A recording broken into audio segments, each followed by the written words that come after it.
Hey, everybody, thank you for joining. We have a very exciting Cyber Monday show planned, so we're going to dive right in after this.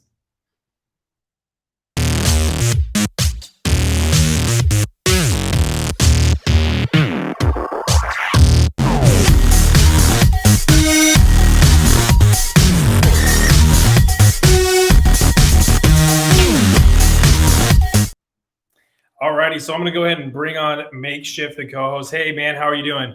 What's going on, dude? Man, the beard is so beautiful today. Dude, and I just put some like butter in that like has like a cinnamon scent to it. Oh man, Ooh. it's like a fireball, right? Just all up in here. Just Oh yeah. Get the fall, I was going that's to say exactly it flavors, too. but that's a weird description for a beard. But hey, here we go. Well, we have an absolute, awesome individual here for our interview today. It is Parker Daudt. How are you doing? Good. How are you doing, Caleb? Doing great. Well, man, I feel like we have so much to talk about. You've been hosting the Twitter Spaces. You have Information Security Collective. You've got the newsletter. I mean, where to start? You've talked to so many just absolutely, excellent cybersecurity professionals. What kind of got you into that, and how is that? How have you been able to sustain that over time? Yeah. So I mean, a lot of the collective, so that nonprofit, the Twitter Spaces, all are kind of just off the cuff. The nonprofit really started just on a 4-hour drive. I decided that I wanted to make that kind of from initial conception to turning it into like a tangible object. Really took place. Getting everything ironed out just maybe a few hours. Um, Getting all of the stuff in a row took a couple months. And then again, kind of like the Twitter Spaces, it was just an idea I decided I wanted to do one day and kind of made it a reality. Yeah, it's been super awesome, and the conversations that have been had have been very just excellent and helpful to sit through. But I think there's definitely been some that have been just good and important conversations that need to happen. And so it's awesome that you've been facilitating that. And I meant to ask this off the top, so that's on me. I'm getting out of order here. But for people that may not know you, do you mind just kind of going through kind of your background in cybersecurity as well as Information Security Collective and some of the Twitter Spaces? Yeah, sure. So yeah, I got my bachelor's in 2017 in physics. So decided to almost immediately make that change to pursue a master's in cybersecurity. So I did that degree, started in 2017, graduated 2018, um, went overseas for that, did a bit of just immediately jumped into consulting work, um, did that overseas for about a year, moved back here to the States, did about some 9 months of internal, like in-house pen testing, and then immediately just shifted back into consulting, which I do now. So unlike a lot of people, I kind of just jumped feet first into cybersecurity with a degree, and then right into a job doing pen testing. Oh wow. That's fantastic. And Yeah. I mean, going from physics to cybersecurity, I mean, I haven't, I'm not a big science guy, but physics are it's so fascinating, and it's kind of one of those things that I really wish that I, got into while I was in college. What kind of prompted that, interest in cybersecurity and that transition for your graduate degree? Yeah, so I got into like computer science courses during getting my degree. So I really found an interest in that. Started pursuing a little bit of like coding, so even just basic like C++ and a little bit of Python and JavaScript. Um, got really exposed to the security aspect through like Hack5 and a few different YouTube channels. Really found it like that I was really interested and passionate about that. Um, and then yeah, just off the cuff, made the switch, decided I wanted to pursue that career path rather than doing anything with the physics degree. Maybe I started off wanting to do engineering, but uh, the universe said do cybersecurity instead. So It tends to have a wonderful little nudging hand towards that way once you start heading that. yeah. How have you enjoyed it? I mean, thus far, and I mean, you mentioned you went consulting, then stint with pen testing, then back into consulting. What was that transition like? Yeah, so like I was saying, I went overseas. I went to Ireland for my master's program, originally from Idaho. Uh, so started doing an internship as I wrapped up the degree, and so really got exposed to kind of the consultancy-led pen tests, doing a lot of like web app. Really enjoyed being able to work on a lot of different like technologies for different companies. Moving back in, wanted to try my hand at doing just like internal for a single company, which I really enjoyed. Um, but then made that switch back just to kind of again have that kind of every week might be a different test for different technologies or like test types. So you just never know what you're going to get. Yeah, that's fantastic. And I mean, I'm kind of getting into consulting here in the near future, so that's exciting to hear that it's kind of the different things every day or every week, different Yeah. pace. Um, with Information Security Collective, what kind of prompted getting that started, and what's been your favorite aspect of having that so far?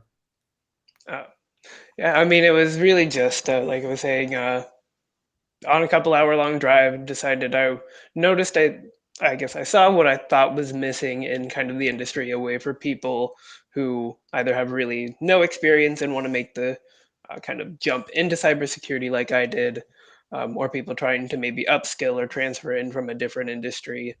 Um, I just kind of didn't see a place for people to do that.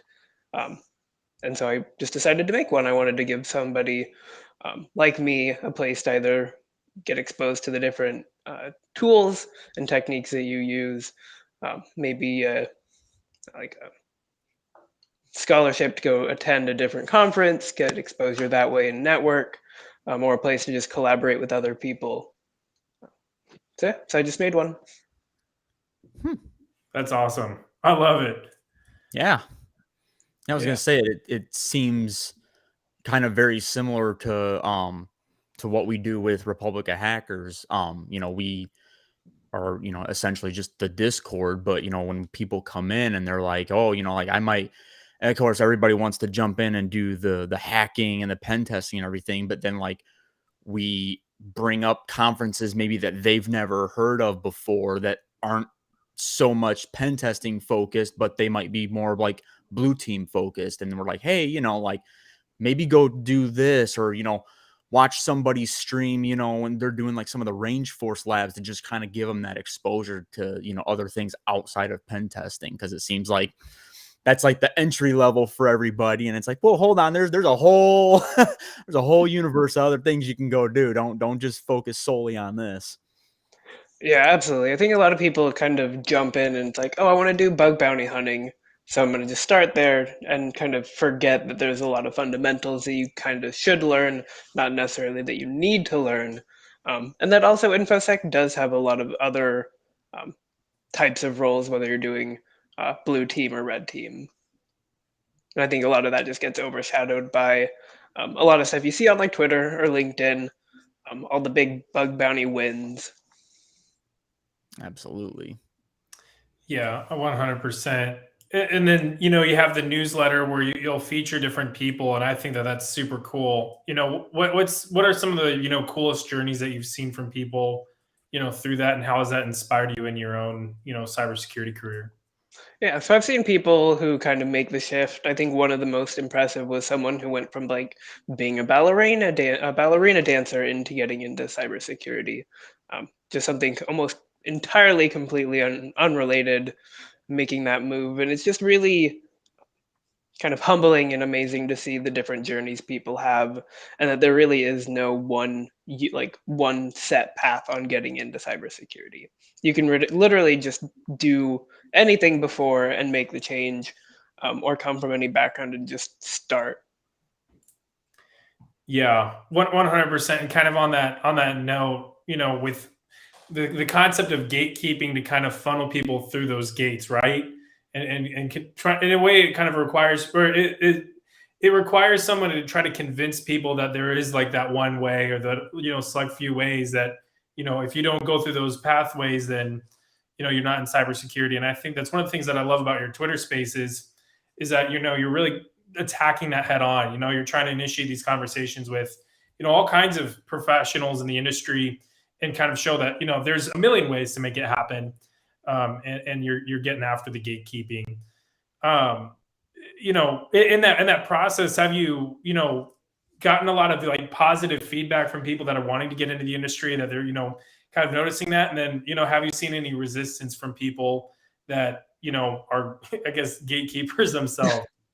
No, mostly I've seen really good, positive kind of feedback. A lot of people seem to be really enjoying the Twitter Spaces, which I'm really happy to hear. But I do see people who are like, "Oh, how do I get started?" And then you do get a lot of people that are like gatekeeping, and it's like, "Oh, well, you need to start doing this role, and then maybe after a few years you transition to something else, and then maybe a few years even later, then you can do pen testing, and that's how you like that's the only real way to become a pen tester." And it's just like I didn't start out that way. I immediately became a pen tester. Yeah. Yeah. But mostly everybody's been really positive, and it's been a lot of good feedback. Yeah. Eric Bellardo says, "Who wants to be an infosec? Not me." Yeah, me neither. I don't know. Do you want to be an infosec? No, not at all. What's Infosec? I don't know. I mean, can you hack my Facebook? Oh yeah. Anyway, but yeah, I mean, it's super cool. Do you have anything here real quick? No, I mean, it's just I have to say, as somebody that not too long ago was trying to find my way through InfoSec and everything, and obviously I was looking for people and groups and everything to kind of help me, find my path and kind of show me a couple of the ropes and not not gatekeep me. So to know that you're creating something to kind of help prevent that stuff and to really bring more people into this space is really awesome. If there's anybody in the chat or anybody watching this later on, if you're trying to find your way into this industry, Republic of Hackers or Information Security Collective, man, seriously, these things are out there to help you guys honestly get into this industry. I mean, you constantly keep hearing about, oh, there's like 3 million jobs or whatever in InfoSec and cybersecurity that aren't being filled. And it's like, let's bring some people in here. Let's bring the ballerinas. Let's bring the WWE wrestlers like Phil Wiley. Let's bring in anybody that we can to really flush out this industry. Yeah. Yeah, 100%. Tish Harper here actually. Dang it, I hit the wrong button. I'm trying to pin the comment here.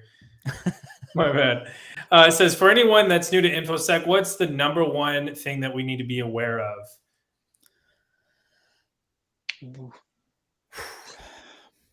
That's a good one. Parker, I'm gonna let you take this, buddy. I definitely think the thing you need to be kind of most aware of is like everybody started somewhere. It's like nobody came in knowing everything. 9 times out of 10 people today still use Google for something they don't know. They might look up a tutorial. They might look up someone else's payload. So yeah, you don't need to know everything, and anybody that tells you otherwise is just messing with you. The like, need to know everything. That's so important because that's definitely like, there's a lot of examples that you're gonna. I mean, at least on InfoSec Twitter, at least that you can see where people are like, you do need to be a subject matter expert. But I mean, I've like had the privilege to be able to meet several subject matter experts in like not just cybersecurity, and they will be the first to tell you they don't know everything. Like, it's kind of like, I mean, to your point, like you don't need to know everything. It's a constant journey. Tish follows up with number one myth, and this is a good one too. I think the number one myth for me was that like you have to have a degree or you have to have a certification.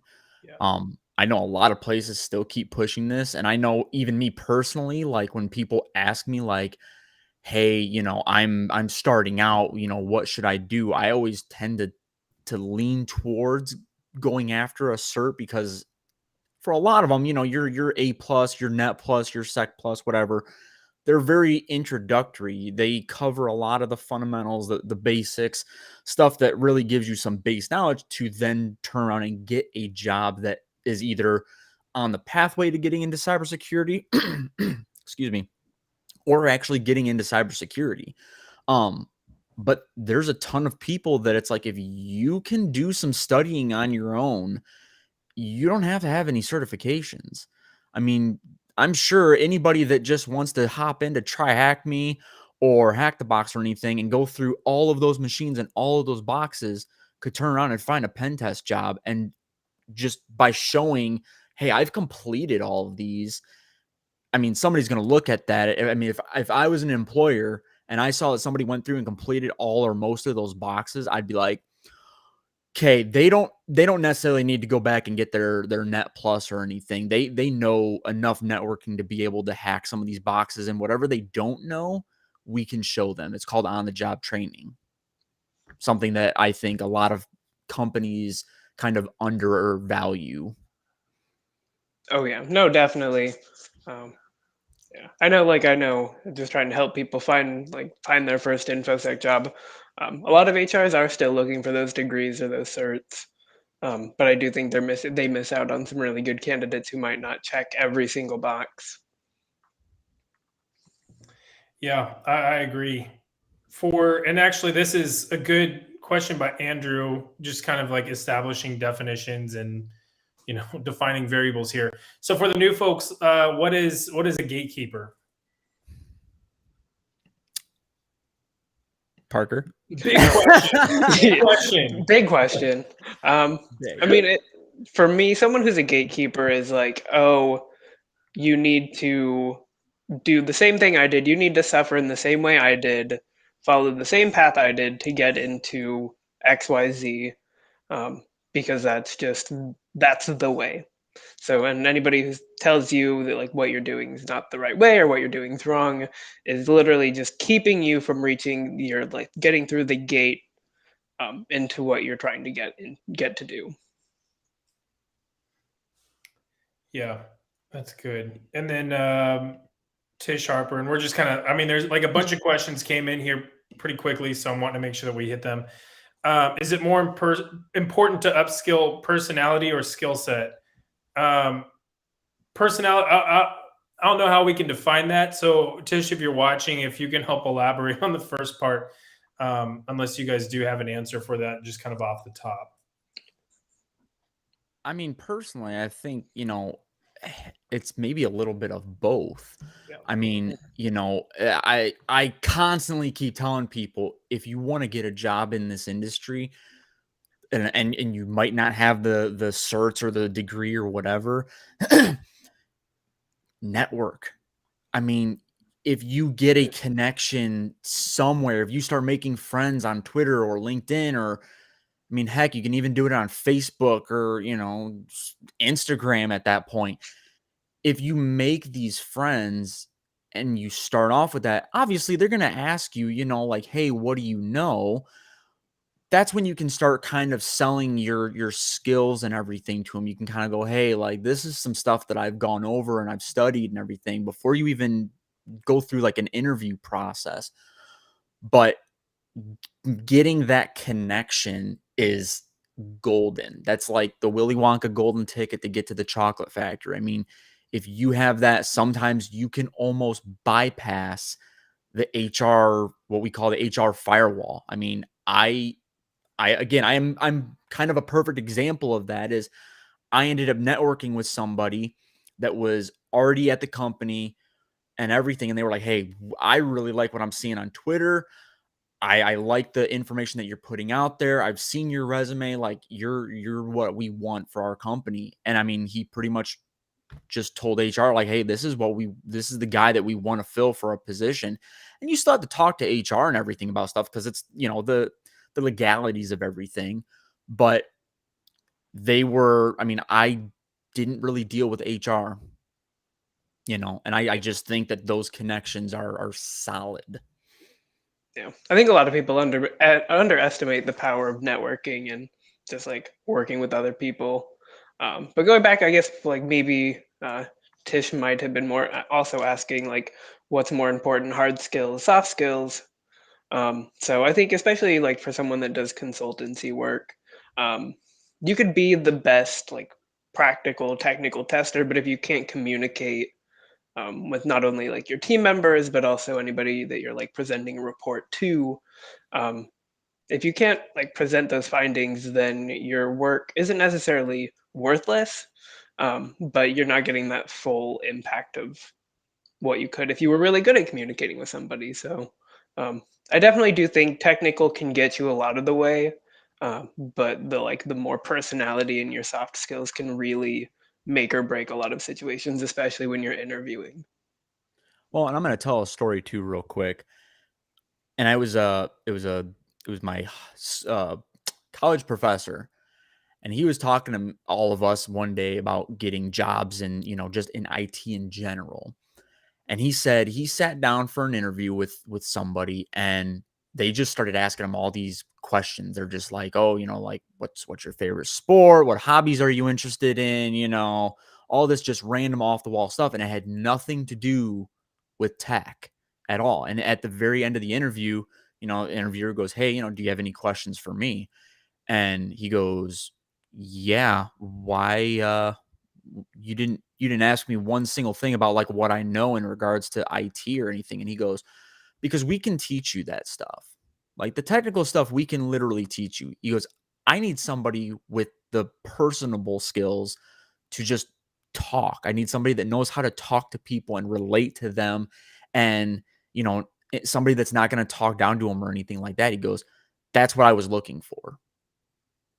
And then he ended up actually getting the job because of that. So the technical skills, while it's nice to have them, if you get and I'll put this in air quotes, a good employer, they will worry about training you stuff later. That's what, again, the on the job training is. A lot of companies are so enamored with trying to find this turnkey employee that they bypass, again, they miss all these other opportunities of all these people that are way overqualified for the job, but because they don't actually have the certifications or the technical know-how right off the rip, they just go, nope, you're not for us. We need somebody that knows how to do all this other stuff right off the rip. And it's like, okay, well then you're going to be the one missing out in the end. Yeah. No, and I think that's kind of, I mean, in terms of like going back to gatekeeping, I think HR can do a lot of gatekeeping Oh, absolutely. for people. It's like if you can get past that initial screening process with the HR and like actually talk to people on the team that you're going to be working on, um, you don't really need to like pass a technical test. It's like if you can just like talk to people like a person, then like I think you'd have the easiest time doing that than getting past the technical screeners a lot of like strictly HR managers would have. Yeah, legit. And I mean, just like you guys said, HR can kind of do that gatekeeping almost, and then, and I don't even think that HR really intends to do that. It's just like there's like corporate norms that they don't even realize like the impact of. I feel like maybe I'm giving them a bit too much credit here. But Well, no, I do. I think you're right. I mean, I don't think that they do it intentionally. I mean, they want to fill those positions, but it all goes back to, how many times do you see a job posting for all these absolutely ridiculous qualifications and requirements? And it's not, again, like that they're trying to prevent people from finding it. But I do think that HR, there's a disconnect between like your IT, your infosec teams, all these technical departments, and your HR. They go on and they start searching for similar job postings. They're like, oh, CISSP, GSEC, all this other stuff. Let me just grab that, copy and paste it over in ours and call it a day. And it's like, you can't do that. Talk to your IT groups. Talk to the people in there and figure out what it is that they are looking for.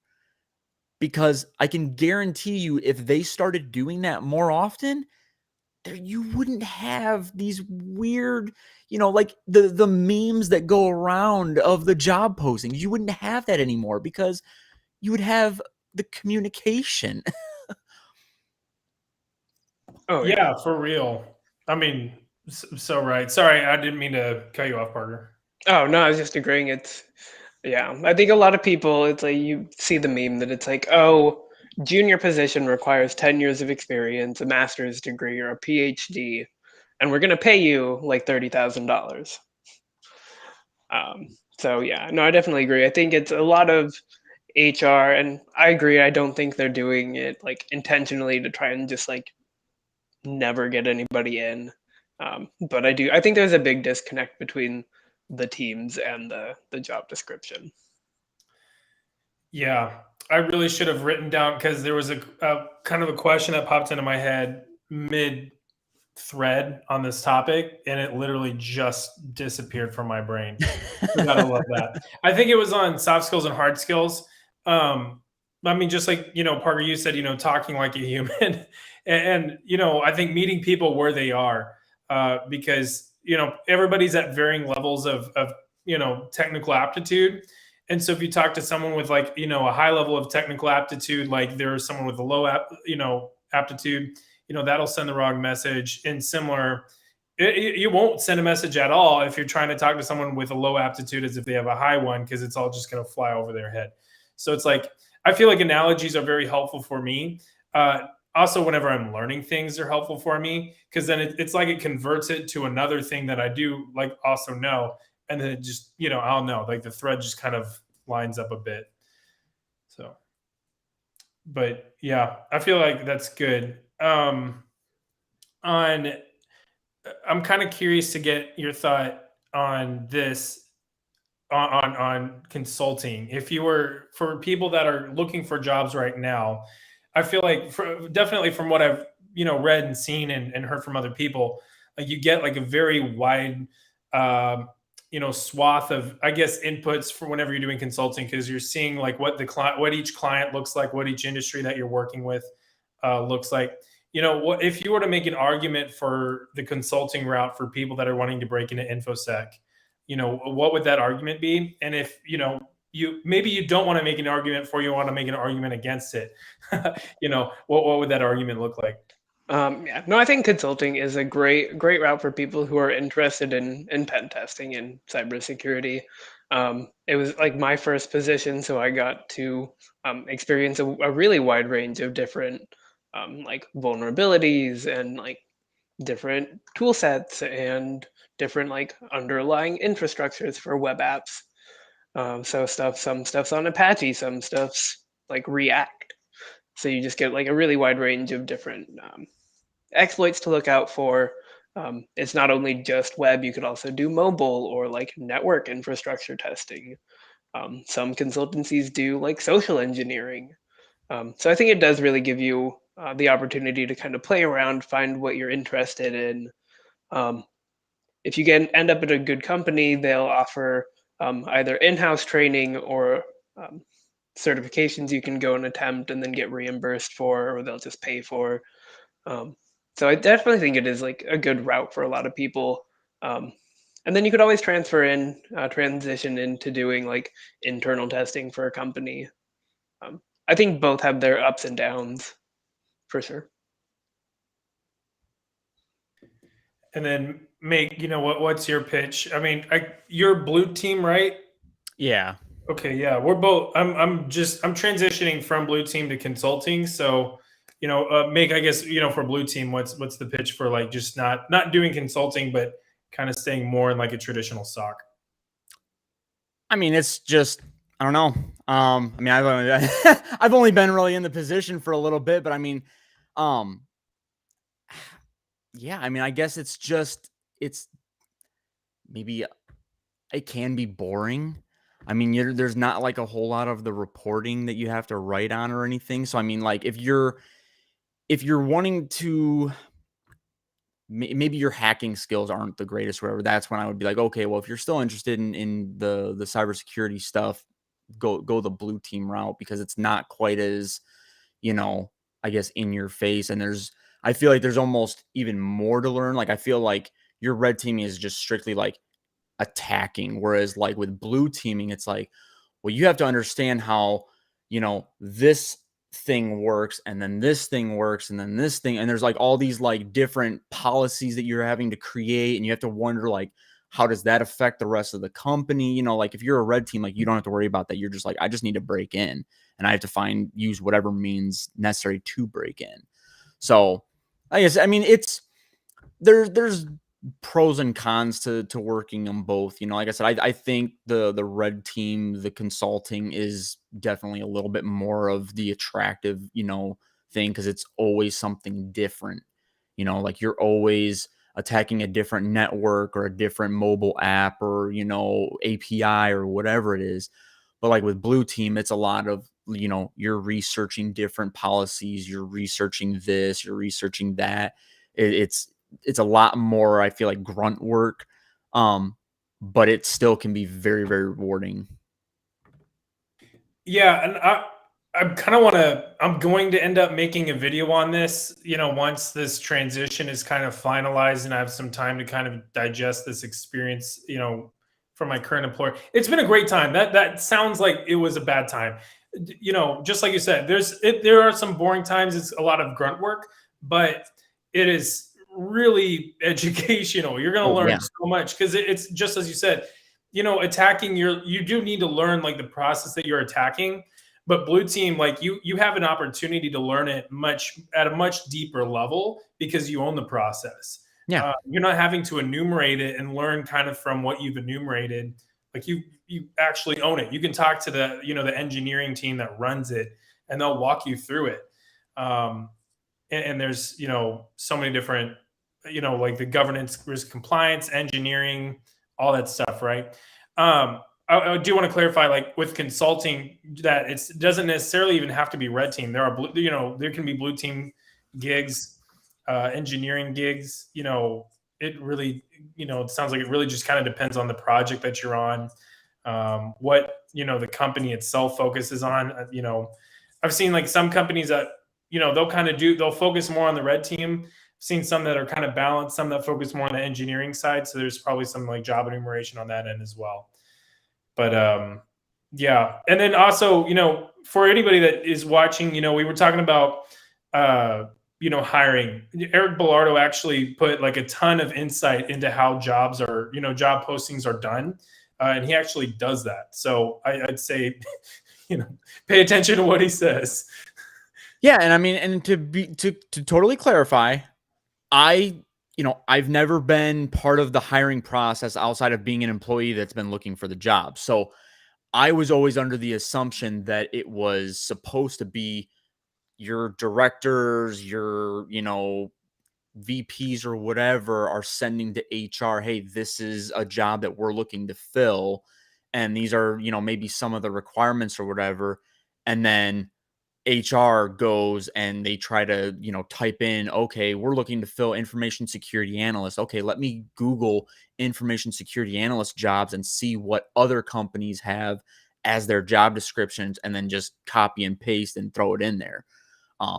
And I told him, I said, I would be more than welcome to have a conversation with that. And even if there is a 95%, thing of where it's actually the hiring directors or whatever that are giving these job postings, somebody needs to inform them. Then there's more communication that needs to be done with your directors. I mean, if you're a director of cybersecurity and you're sending job postings out there asking for a CISSP for an entry level position, somebody needs to inform them that you can't even apply to have that certification until after 5 years in the industry. So education, communication, something needs to happen there, because otherwise again, there would be no memes if we had this type of communication. Well, and it costs an arm and a leg to get the CISSP and like the OSCP. So it's like it almost kind of boxes out a lot of people that can't afford that, without some sort of, help from the employer. And then you see some employers that don't actually even help, like, they still kind of put you in a bind where they're like, well, to progress in your career, you need to get these certifications, but we don't have a budget. So best of luck. It's like, well, what the heck? I will tell you, the last company that I worked for, and I won't name them, but they were very much like that. I was wanting to go to school for IT at initially, and they, I told them, I said, oh, like, well, some of these classes might interfere with my work time, but like I can work after hours, whatever to make up that time. And they said, no, like your schooling has to work around our work schedule. And there was no tuition reimbursement. There was no certification reimbursement. And if you didn't have the funds to go to school or get a certification or whatever to better yourself, I mean, you're SOL. And that was a main reason why I left, because it was just like, you're not helping me better myself. I could literally be a valuable asset to your company if you just paid for some training. Like, I don't see why that's so hard. I mean, I understand maybe not having the budget for it, but I don't know. I still think that there's something that a company, especially the one of the size that I came from, that they could have done something. Yeah. No, I lucked out. The company I was working for at the time paid for 2 of the 3 certs that I have, Oh, wow. which I really appreciate. It was, yeah, that was really great. I think it was like Shanna in the comments made a really good point. They like the high cost of a lot of trainings is definitely a form of gatekeeping. And it can be incredibly difficult for people that are trying to make that change in that maybe don't have the money to spend out of pocket to upskill. Can definitely be really hard, which is why I really appreciate. So like Heath Adams, the cyber mentor, has their academy, and Big each one of fan. their yeah, each Hey, one and of their I got an interview courses. if you want to check that out after this interview, by the way. Oh, there you go. But each one of his courses is like $40. So I mean, you're not talking a huge chunk of change compared to maybe 400, 1,000 or more for some courses. Yeah, I mean, it still gets you that knowledge that you don't, like you you can go for his PNPT certification, which is still a very cheap certification when compared to other industry leading certs, but you don't have to. You can go and take his courses that are cheap. I mean, how many times you see him running free deals even on them, Obviously you want to try to support him if you can, because he's putting the time and effort to teach you. But yeah, it's like you can just go and get that knowledge. Even a little bit of knowledge goes a long way. And I think even Parker, you might even be able to attest to this too. Going back to the paid training, did you feel like a valued employee when they did that? Did you feel like, wow, this company really values me so much that they're willing to pay just to continue my learning and my learning process and everything? They want to keep me on. Oh yeah, absolutely. It was nice to know that they wanted me to get better, to be able because you're not only bettering yourself, you become a better employee for the company that you're working for. So you would almost expect them to want to upskill you. I mean, there are always going to be people that argue that it's like, oh, well, if we upskill you, you'll just leave and find something better, and then we're out this money. But Yeah. that's the risk any company takes, because I mean, especially in our industry, several months experiences can be a driving factor for a lot of new jobs. Well, and Um, I'd even be curious too. And I mean, and you can answer this, and I mean, anybody even in the chat can too. I'm actually kind of curious to see what Eric says. Um, the companies, if they invested in their employees, you wouldn't have some of the turnover rates that a lot of these companies have.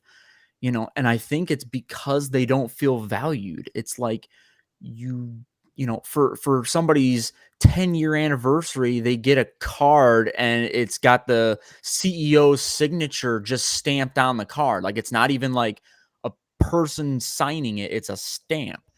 And it's like, yeah, I don't know. I just feel like companies overall need to spend more time doing stuff for their employees, and they won't have the turnover rates.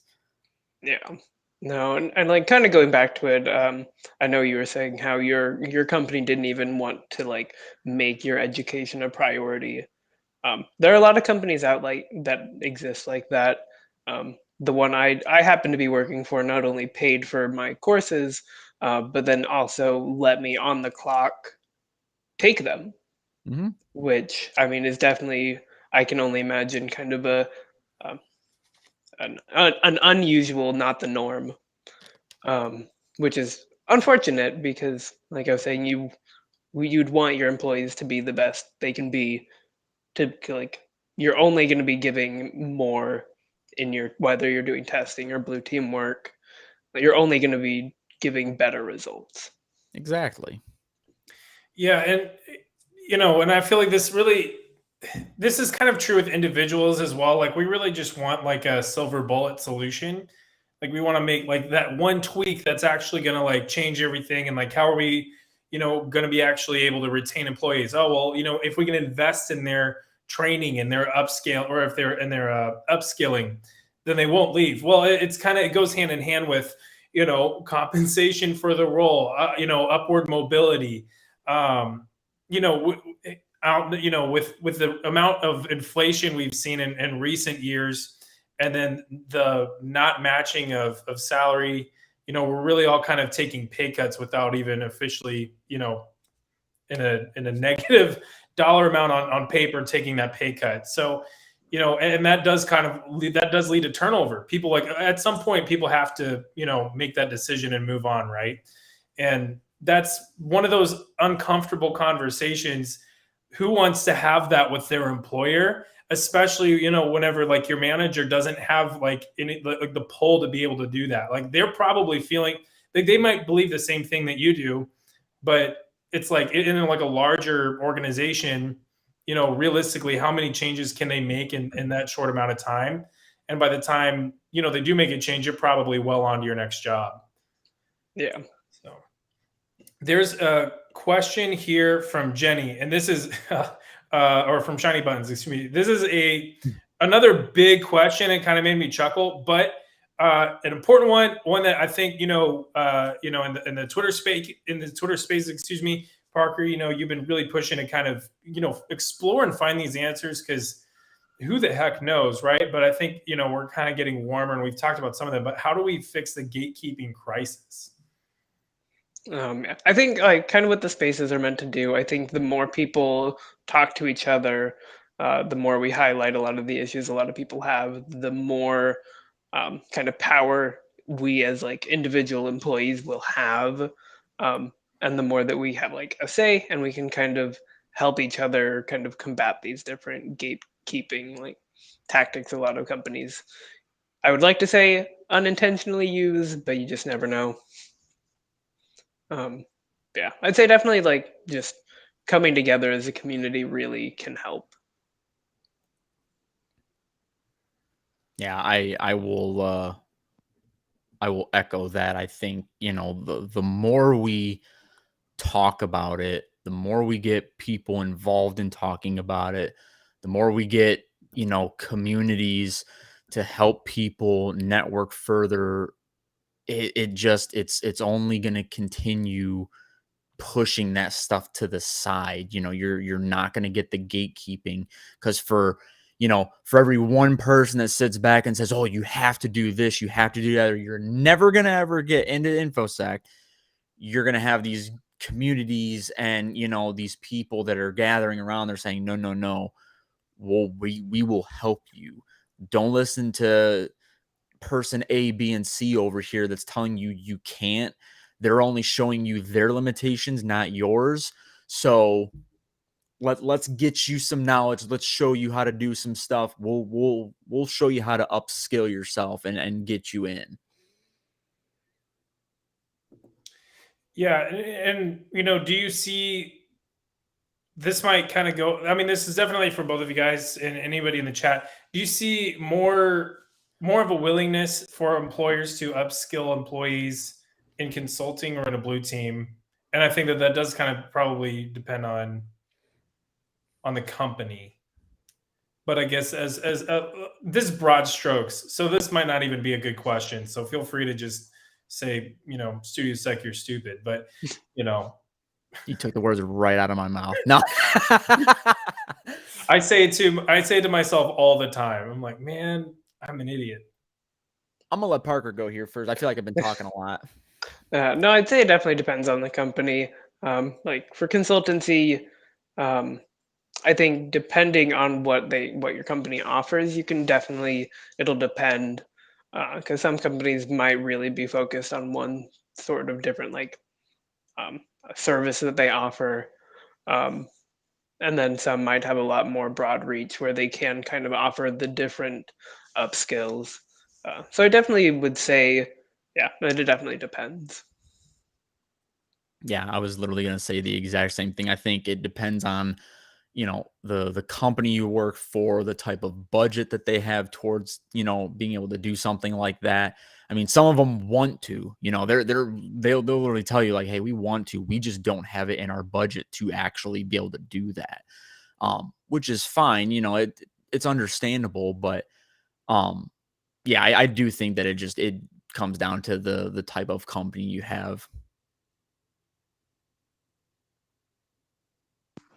Yeah, I'd say budget can definitely be a big factor too, because you might be working for a smaller company, or it's like then Mhm. they just like they can't afford to upskill you. It's not that they don't want to, and they don't want to like lose you as the employee.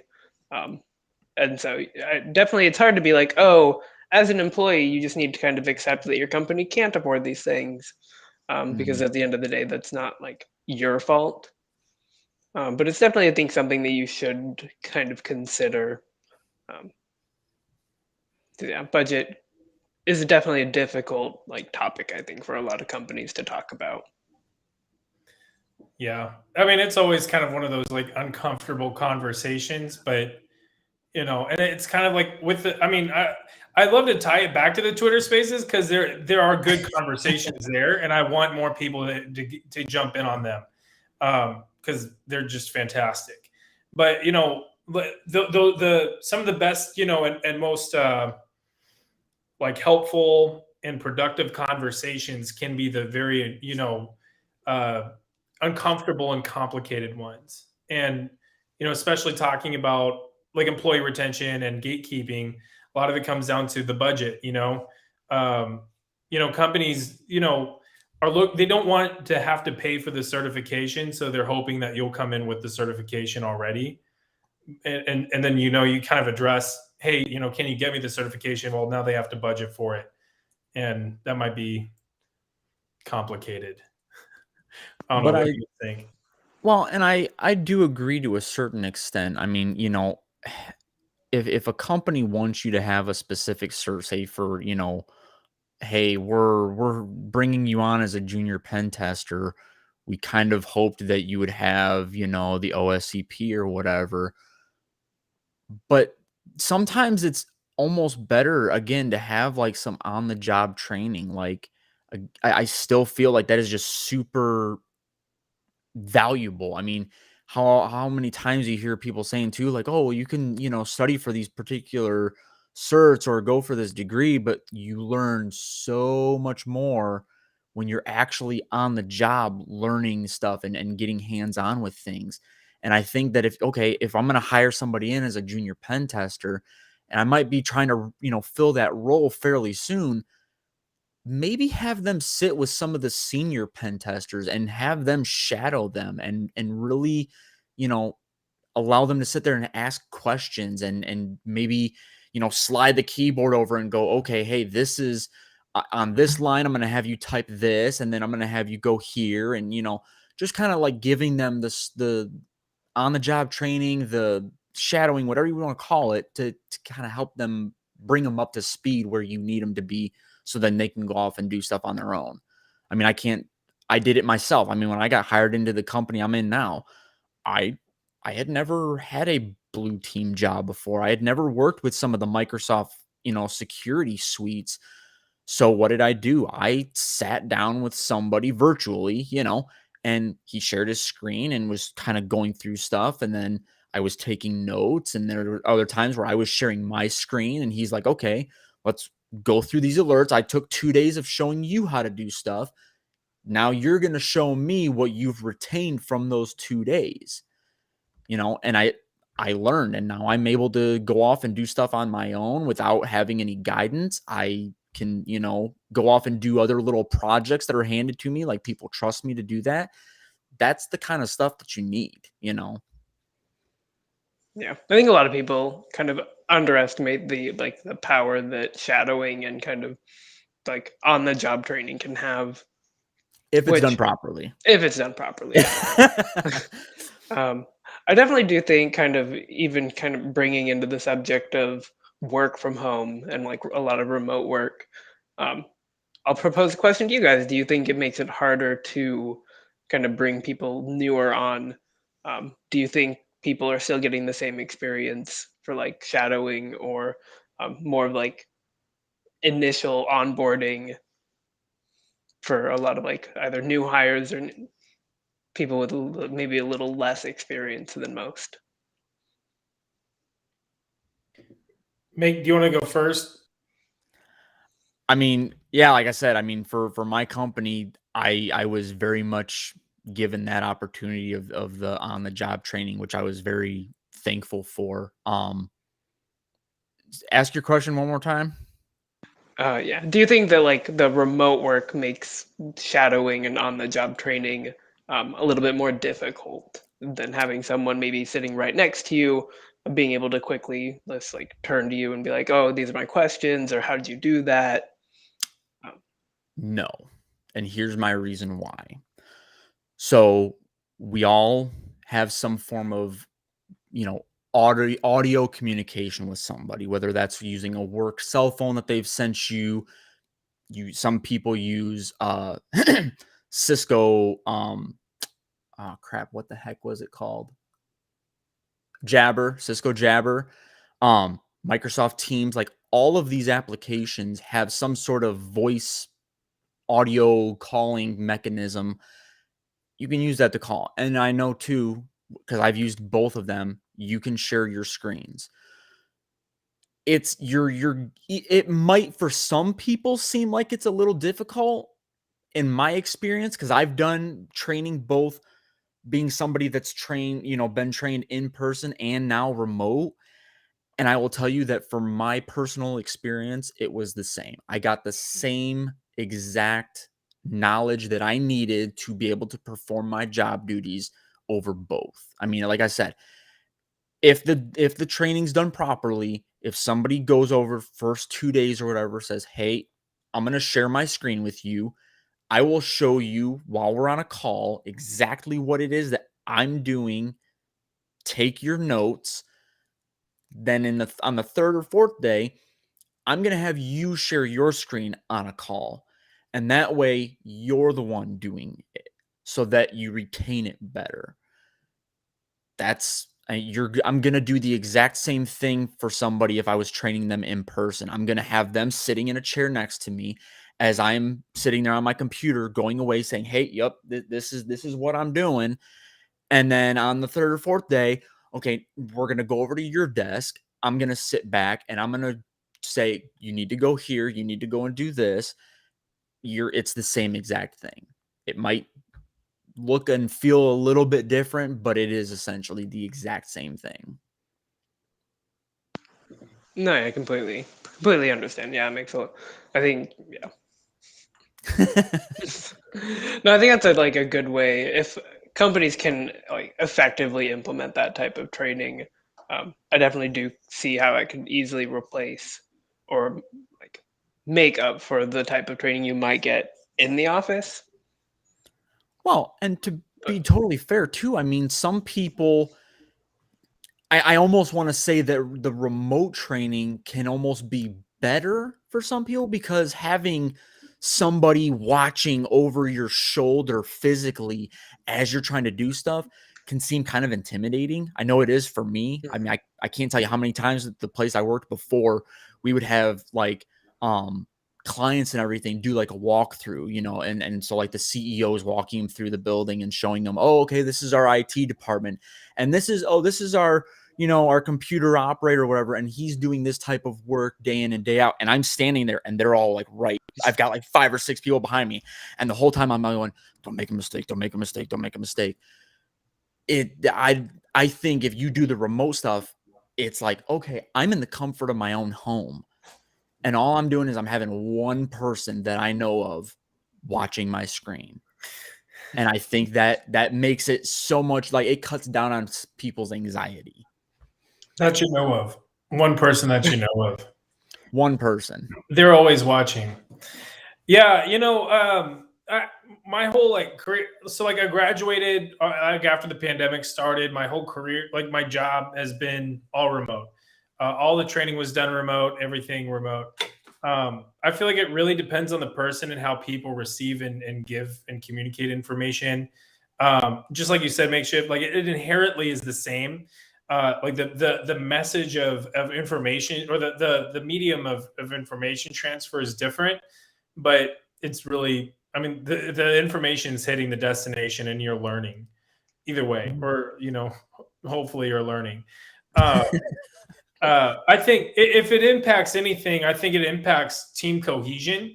That, and again, that maybe that is different team by team, people, you know, depending on the people.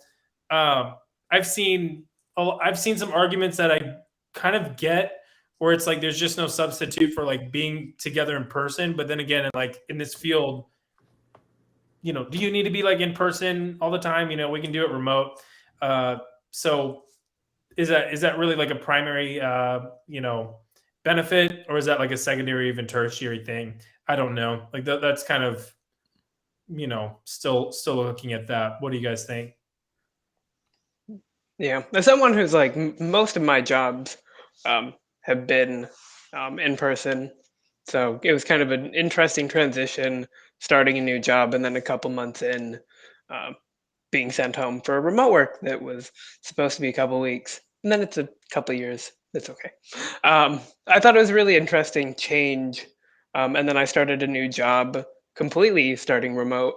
Um, so it's definitely, I feel like at the beginning I lacked a bit of team cohesion and that kind of sense of being on a team.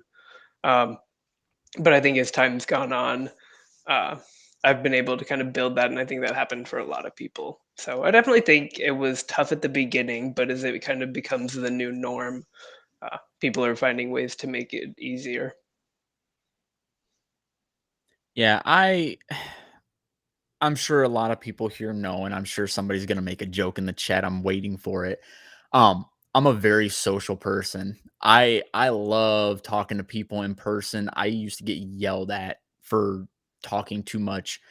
So for me to work in solitary confinement here, it's difficult. I mean, I went from being able to walk around in an office building and walk over to people that had called me and they're like, "Oh, I need help." And I'm actually physically there to be able to talk to them and, you know, ask them about their day or whatever as I'm helping them through their issue. I don't get that same interaction. I mean, you know, I know I'm a part of this Infosec team and everything, but I mean, we are all scattered and I don't really get to sometimes talk to these guys too often.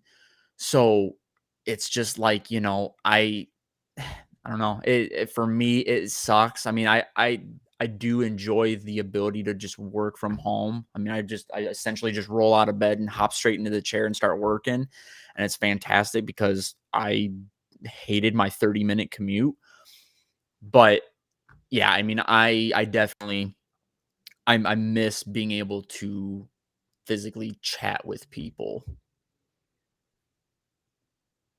Yeah, and there's a question here that I think is certainly valid, talking about training, but talking more about like Zoom fatigue, Teams fatigue, you get it, just remote fatigue. I can definitely see that, especially, I mean, I'm introverted, so like I don't know. I've been talking to my wife about this, especially now that, I'm kind of switching, uh, and we'll see. It sounds kind of hybrid, but it's like I, I I don't. I like being by myself and at home. I don't want to say I don't like people, but I do enjoy being on my own. But then there's also a point where it's like I do kind of miss being, around people. What do you guys think? I'll let you go, Parker. Oh, well, sure. So I started maybe a month or two back, kind of transitioning back into working in the office. Things started opening up. Um, so I was looking forward to meeting people and like having like lunches with people that I just don't live with. But so far, I'm the only person who's consistently back in the office. Uh, so now I just am not home all day, which is kind of nice also, because I think it really gave me the chance to kind of have a separation between like being at work and being at home, um, which I mean, for you, it might be a little difficult, kind of separating the like home time from work time. Anybody who like works either in their like bedroom or maybe even in their living room. Um, I know my last job, it was in the living room, and so um, it's like, oh, 5 o'clock's here, time to like be done with work, and you kind of still feel like you're working, or just you're only in like one area the whole day. Um, Kind of it got to me a little bit, so I'm excited to be back in the office. Uh, Yeah, I wish that I was ever going to be able to go back into the office, but with my position right now, like our office is over in Minnesota. Mm-mm. Mm-mm. I'm not making the drive or the flight to a place that's colder than Michigan. You could forget it. So, but Michigan and Minnesota are the same. Come on. no, they are not. Minnesota starts getting snow. They've gotten snow back in like August. I was like, I'm still down in Florida. Get out of here. But to Parker's comment about the separation from work and home, that's kind of what I'm currently dealing with. Is I spend 8 hours a day at this exact chair at this exact desk working, and then I'm at this exact chair at this exact desk playing games, chatting with people on Discord, doing podcasts, the whole 9 yards. It tends to, I mean, there's been some times where even just talking to somebody in the chat, I've grabbed my work keyboard and I'm just like, "Oop, okay, wrong one," and I, go to grab the correct one. Um, I'm actually currently in the process of trying to. I have another room just over on this other wall, and transferring all of my main bedroom stuff over there, but also getting a desk over there for work. So that it's like, okay, I'm in that room for 8 hours a day, and then I can get up and walk over here and sit down here and do podcasts and game and whatever. So that there is, it's just a different overall environment that I'm sitting in. Yeah. Yeah, I think whenever it comes to like keeping that like work personal time divide, it can be hard to institute that balance whenever you're working from home because like this is my office, it's also my recording studio, it's Mhm. also where I like play video games and watch football. So after a minute, it feels like I'm living in a submarine. And like our apartment's not too big, so we kind of are. But anyway, like if I'm going to an office, it's like at least like, I can like sit at this desk and not feel like I've been here forever. I could take it, I could take work over to my living room or whatever, but it's like different whenever you have a space built literally for work, and then you just kind of deliberately leave it, I don't know. Let me ask you guys a quick question here. So when you guys were, obviously you're still working from home. I'm working from home. Parker, I know you said you had done some work from home stuff. Did you ever get a feeling like I'm bored? I maybe I should hop on and stay later, or maybe hop on and just do some other work real quick just to kind of, maybe not some of the stuff that maybe I wanted to get done today that I was going to hold off until tomorrow. Okay, while I'm sitting here binge watching YouTube for 3 hours, maybe instead of doing that, I can jump on and maybe be a little bit more productive and get some stuff done. Have you guys ever had any experiences with that? I'd say I've had the opposite of that. It's really tempting to not work when you're at home all day and you're like, oh, well, I can just like turn and be on my like gaming computer, or oh, I can run to the kitchen and make a snack. And then it's like, oh, well, I've been really unproductive today. Um, but no, I know what you mean. It's like, oh, well, I'm here. Maybe I can check a couple emails or reply to this, or spend a few more minutes doing like working on this project. It's definitely, I think, for a lot of people who don't have the like separated spaces, even in their home, can have a kind of a difficult time either like maintaining a whole work day without the interruptions, or kind of resisting the temptation to either work a bit more or work a little bit less. Yeah, I feel like I'm kind of, I want to be careful, especially like this early in the career. I want to take the boundaries seriously. I don't want, to just kind of let an employer, walk all over like my free time and just kind of hand it over to them. I have like a personal like exception to that. It really just depends on the mission. If it's with an employer that like, and the mission is important's kind of a vague term, but it's like, such that you just got to do it. You got to do the work. Like I pulled like an all-nighter with like my employer, I don't know, in like springtime or something like that, back in like January or February or something like that. I don't remember, sometime. And it wasn't, I want to say it was necessarily enjoyable, but like, had to do it. There's just no other, there's no way around it. Sometimes there's work to be like, that just has to get done. And like at the time I was in the engineering team, and that's kind of where you're going to get that. Let this be an ad for the engineering team. You might have to pull the occasional all-nighter. Some things went wrong, but I don't know. I'd rather just kind of maintain some of those boundaries personally. And if the mission doesn't necessarily demand going over the 40 hours, then we'll do it tomorrow. Now I got a follow-up question.